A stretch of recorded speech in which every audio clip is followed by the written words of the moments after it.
Assalamualaikum warahmatullahi wabarakatuh.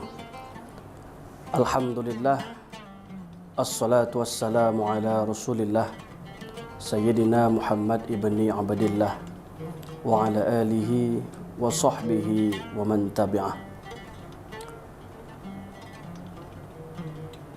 Qalu subhanaka la ilma lana illa ma 'allamtana innaka antal alimul hakim. Rabbi syrah li sadri wa yassir li amri wahlul 'uqdatam min lisani yafqahu qawli. Alhamdulillah, segala puji bagi Allah Subhanahu wa taala yang telah memberikan segala nikmatnya kepada kita semua, sehingga kita masih diberikan kesempatan untuk dapat menghirup udara yang segar, untuk dapat beribadah dengan tenang, untuk dapat bermunajat kepada Allah dengan tiada halangan dan rintangan. Itu adalah nikmat iman, nikmat yang terbesar yang Allah berikan pada setiap hambanya. Salawat dan salam kita sampaikan kepada junjungan alam Nabi besar Muhammad sallallahu alaihi wasallam yang telah membawa agama ini menuju kepada peradaban yang mulia. Pemirsa, inspirasi qalbu yang dirahmati Allah Subhanahu wa taala. Kita diperintahkan untuk bertakwa kepada Allah. Imtithalu awamirillah. Laksanakan perintah Allah. Wajtinabu nawahihi. Tinggalkan, jauhkan segala bentuk larangannya. Sirran wa alaniyah, baik dikala sendiri maupun dikala ramai. Zahira wa batinah, baik dalam keadaan zahir maupun batin. Inilah konsep takwa yang harus menjadi prinsip dalam kehidupan kita. Jangan hanya bertakwa dikala ramai, tapi kita sering bermaksiat dikala sendiri. Jangan hanya bertakwa dalam zahir, tapi justru batin kita sering melakukan kedurhakaan kepada Allah. Maka orang-orang yang bertakwa itu adalah mereka-mereka yang menjaga ketakwaannya, baik dikala sendiri maupun dikala ramai, baik dalam zahir maupun batinnya. Untuk apa mereka bertakwa? Agar mereka mendapatkan kebahagiaan dunia akhirat. Untuk apa kita bertakwa? Agar kita menjadi hamba-hamba yang dipilih Allah untuk menjalani kehidupan yang bahagia di dunia maupun di akhirat. Saudara, inspirasi qalbu yang dirahmati Allah dimanapun Anda berada, kita sering berdoa kepada Allah di dalam penutup solat kita. Kita sering berdoa kepada Allah di dalam doa-doa yang sering sangat sekali kita panjatkan. Rabbana atina fid dunya hasanah. Wahai Tuhan kami, berikanlah kami kebahagiaan di dunia. Wa fil akhirati hasanah. Dan beri juga kami kebahagiaan di akhirat. Wa qina azaban nar.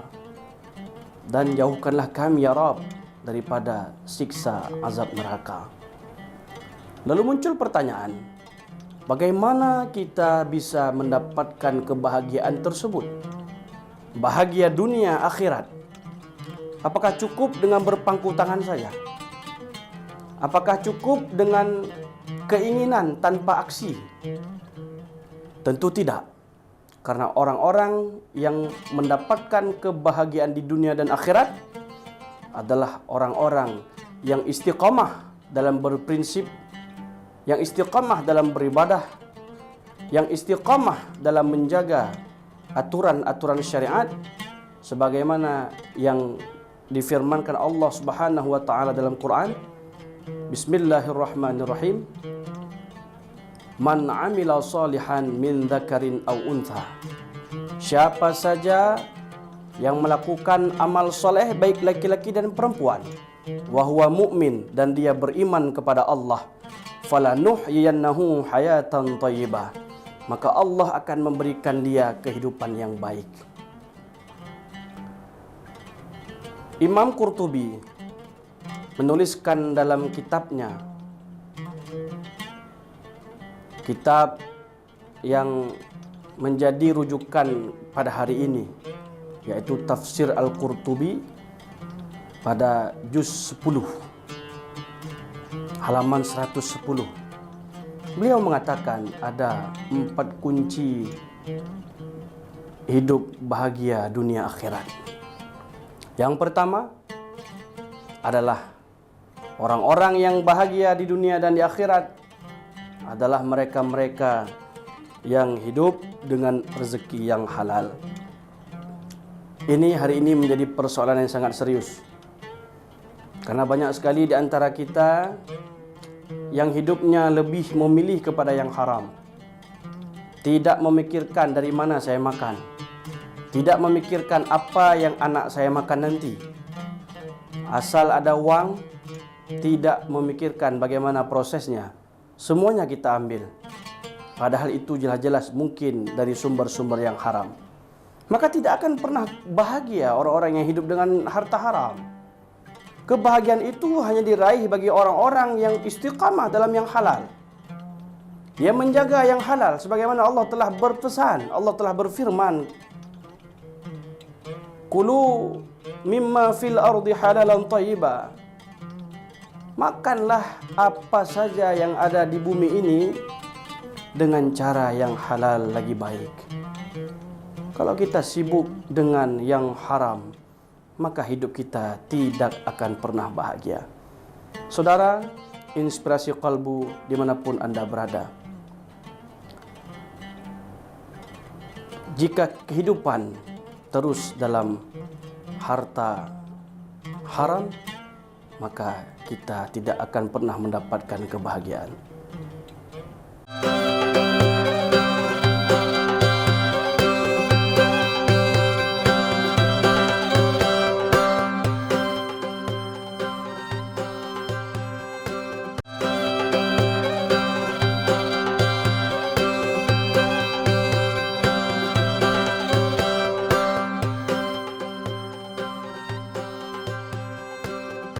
Saudara, inspirasi kalbu dimanapun Anda berada, Allah Subhanahu wa Ta'ala menjanjikan kebahagiaan kepada mereka-mereka yang beriman, mereka-mereka yang menjaga ketakwaan kepada Allah,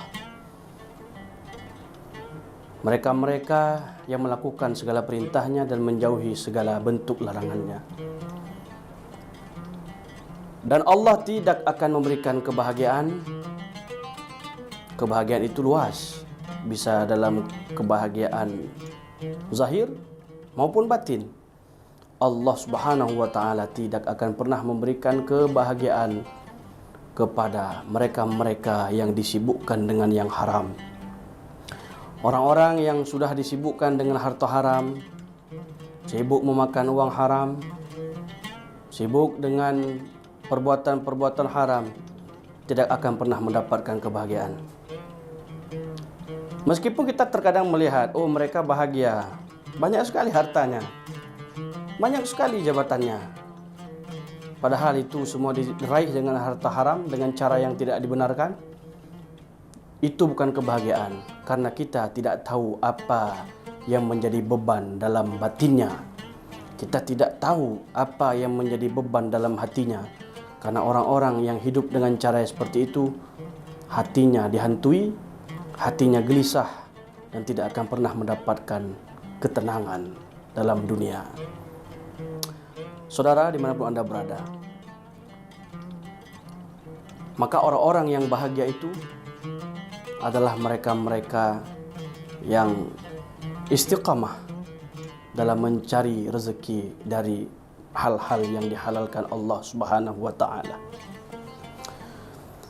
Sebagai contoh, kita melihat mungkin orang-orang tua kita dulu, kakek nenek kita memiliki anak yang banyak. Anaknya mungkin sampai 10 orang. dengan penghasilan yang pas-pasan, dengan penghasilan yang jauh daripada kata cukup. Tapi orang-orang tua kita, nenek kakek kita, semuanya berhasil menyekolahkan anaknya.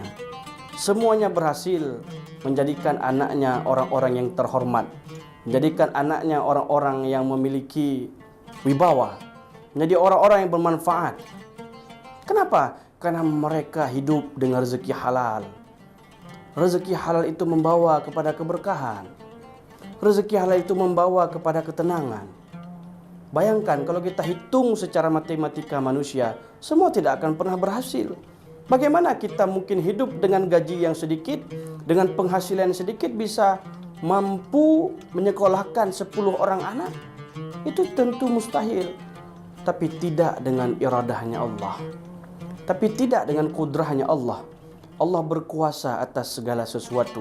Jika Allah berkehendak mempermudah urusan seorang hamba, maka tidak akan pernah bisa dihentikan oleh siapapun dan oleh keadaan apapun. Maka Allah pasti memberikan kebahagiaan kepada orang-orang yang hidup dengan rezeki yang dihalalkan Allah Subhanahu wa taala. Kemudian kita lihat lagi contohnya.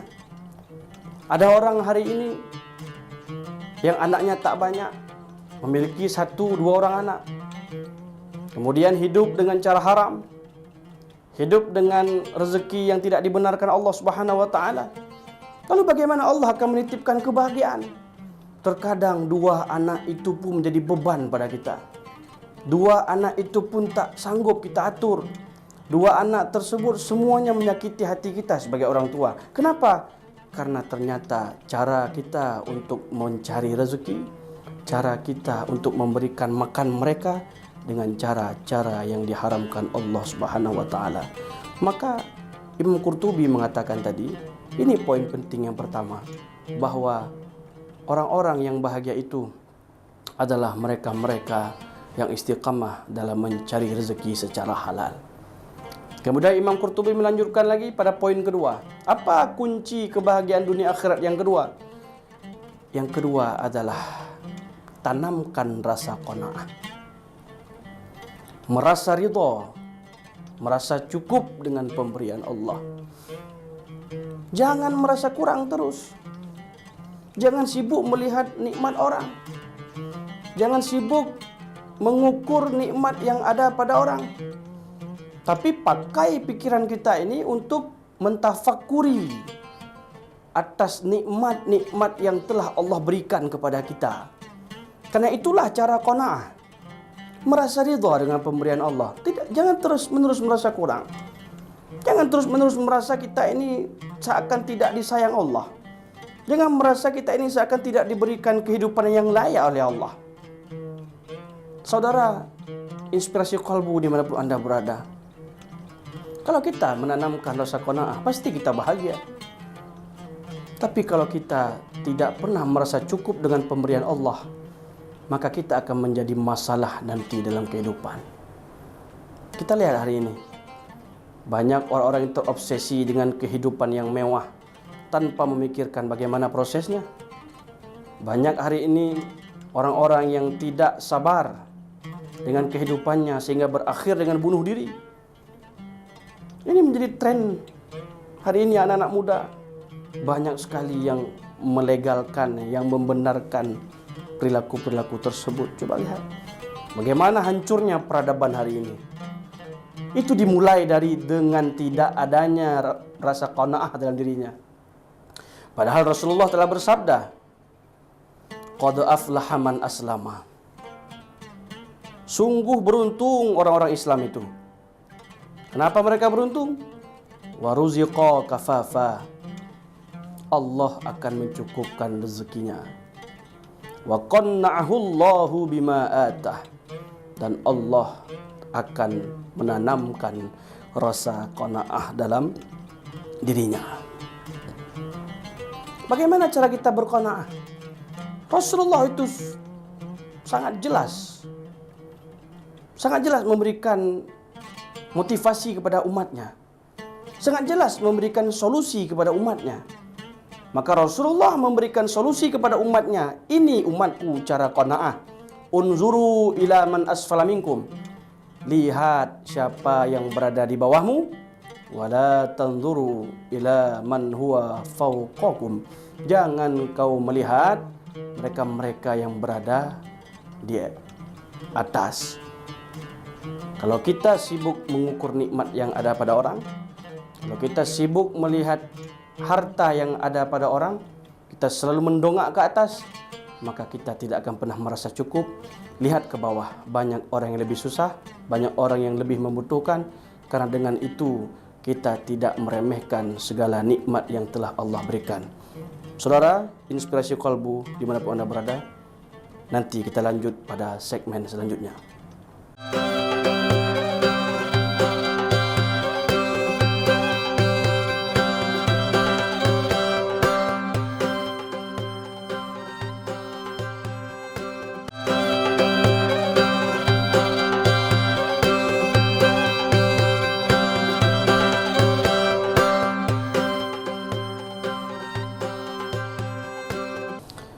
Pemirsa Inspirasi Qalbu Kompas TV dimanapun Anda berada, orang-orang yang tidak qanaah, tidak bersyukur, itu mereka-mereka yang merugi. Karena Allah Subhanahu wa taala telah berfirman, la in syakartum la azidannakum. Jika kamu bersyukur atas nikmatku, maka akan kutambah nikmat yang lain. Wala in kafartum inna azabi lasyadid. Dan apabila kamu kufur terhadap nikmatku, maka nanti akan kutimpakan dengan azab yang pedih. Maka bersyukurlah, merasa cukuplah dengan pemberian Allah, karena itu adalah salah satu jalan untuk menuju kebahagiaan di dunia dan di akhirat. Imam Qurtubi melanjutkan pada poin ketiga. Apa kunci kebahagiaan dunia akhirat?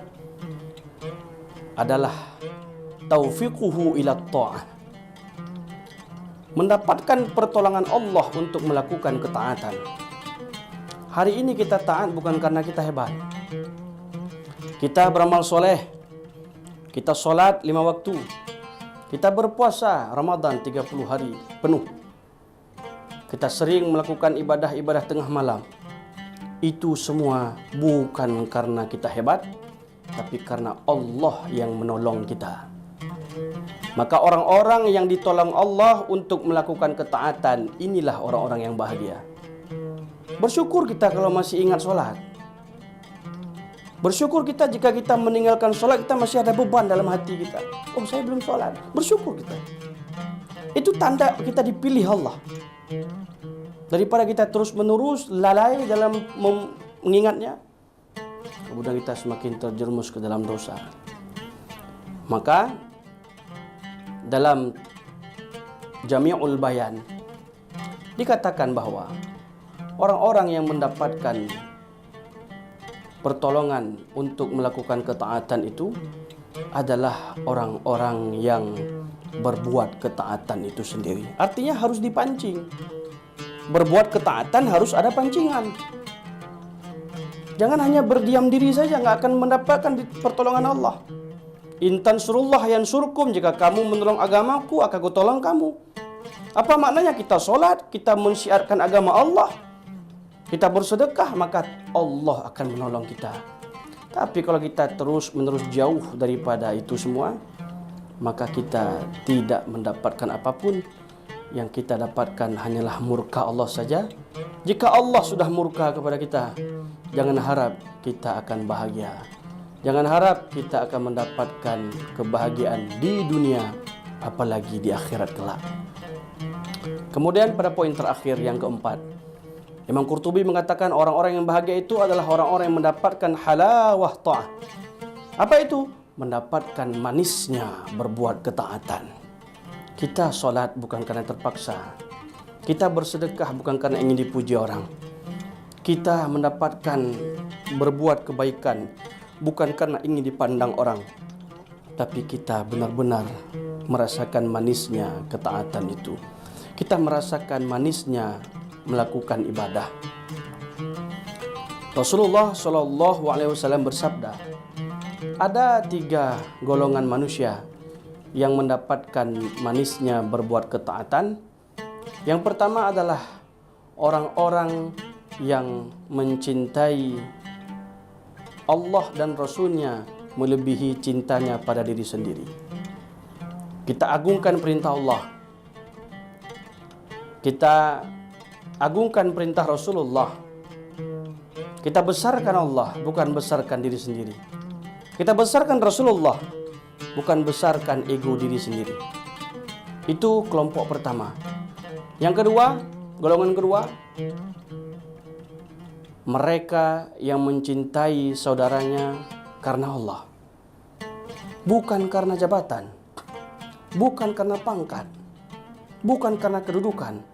Karena dalam hadis lain Rasulullah mengatakan, barang siapa yang berjalan kaki ia kepada orang yang kaya, ataupun dia berteman dengan orang kaya dengan sebab kayanya, dia telah kehilangan 2/3 agamanya. Maka kita mencintai saudara seiman karena Allah, bukan karena sesuatu yang lain. Yang ketiga, siapa golongan tadi orang-orang yang mendapatkan halawah ta'ah? Adalah mereka-mereka yang benci kembali kepada kekufuran, sebagaimana mereka takut dijebloskan Allah Subhanahu wa taala ke dalam neraka. Itulah halawah ta'ah, orang-orang yang akan mendapatkan manisnya ketaatan. Jadi dalam kehidupan ini, kalau kita beribadah dengan keterpaksaan, kita nggak akan bahagia. Solat kita karena terpaksa, puasa kita karena terpaksa, sedekah kita ingin dipandang orang. Apakah bisa bahagia? Tentu tidak. Karena orang-orang yang beribadah dengan cara yang seperti itu, mereka itu jauh dari ridha Allah. Mereka-mereka yang melakukan amal ibadah dengan cara yang seperti itu, mereka jauh daripada kasih sayang Allah Subhanahu wa taala. Kalau kita melakukan sesuatu hal yang demikian, maka jangan haraplah kita mendapatkan kebahagiaan. Pemirsa Inspirasi Qalbu dimanapun Anda berada, dalam kehidupan ini tidak ada yang harus kita raih. Yang harus kita raih hanyalah ridha Allah. Yang harus kita raih adalah semuanya kasih sayang Allah. Kalau kita terus-menerus berada dalam kehidupan yang tidak benar, maka jangan harap Allah akan ridha kepada kita. Maka pada penutup pertemuan kita pada hari ini, ingatlah satu hal, bahwa sebenarnya asalkan Allah tidak murka kepada kita, maka kita tidak perlu tahu, tidak perlu takut, dan tidak perlu memikirkan bagaimana nasib kita dalam kehidupan ini. Kalau Allah sudah ridha kepada kita, maka jangan pernah memikirkan apa yang akan Allah berikan, tapi pikirkan bagaimana saya menjadi hamba yang layak untuk mendapatkan ridha Tuhan. Mungkin inilah pertemuan kita pada hari ini dalam program Inspirasi Qalbu Kompas TV, yaitu 4 kunci hidup bahagia. Yang pertama, hidup dengan rezeki yang halal. Yang kedua, tanamkan rasa qanaah. Yang ketiga, taufiquhu ila ta'ah, mendapatkan pertolongan Allah untuk mendapatkan ketaatan. Yang keempat, halawah ta'ah, rasakan manisnya ibadat. Semoga kita semua mendapatkan kehidupan yang bahagia dunia akhirat, dan semoga kita semua mendapatkan ridha dari Allah Subhanahu wa taala. Usikum wa nafsi bi taqwallah. Wassalamualaikum warahmatullahi wabarakatuh.